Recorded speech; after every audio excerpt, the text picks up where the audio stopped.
ലൈംഗികാരോപണം നേരിടുന്ന BJP sitting എംപിയും ഗുസ്തി federation മുൻ പ്രസിഡന്റുമായ ബ്രിജ്ഭൂഷൺ സിംഗിന് കൈസർഗഞ്ചിൽ സീറ്റ് നൽകാതെ ബി.ജെ.പി. എന്നാൽ ബ്രിജ്ഭൂഷൺ സിംഗിന്റെ മകൻ കരൺ ഭൂഷൺ സ്ഥാനാർത്ഥിയാകും.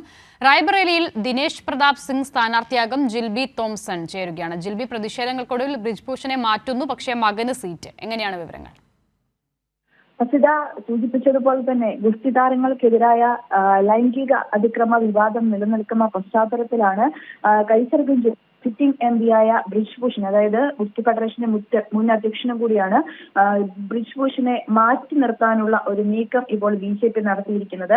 എന്തായാലും കൈസർഗഞ്ചില് ബ്രിജ്ഭൂഷന്റെ ഇളയ മകൻ കരൺ ഭൂഷൺ സിംഗിനെയാണ് ഇപ്പോൾ ബി.ജെ.പി ബ്രിജ്ഭൂഷണെ സ്ഥാനാർത്ഥിയാക്കിയാൽ തെരഞ്ഞെടുപ്പിൽ വലിയ തിരിച്ചടി ഉണ്ടാകുമെന്ന ഒരു വിലയിരുത്തലിലൊക്കെയാണ് ബി.ജെ.പി ഇപ്പോൾ ഇത്തരത്തിലുള്ള ഒരു മാറ്റം നടത്തിയിരിക്കുന്നതെന്നാണ് മനസ്സിലാക്കാൻ സാധിക്കുന്നത്.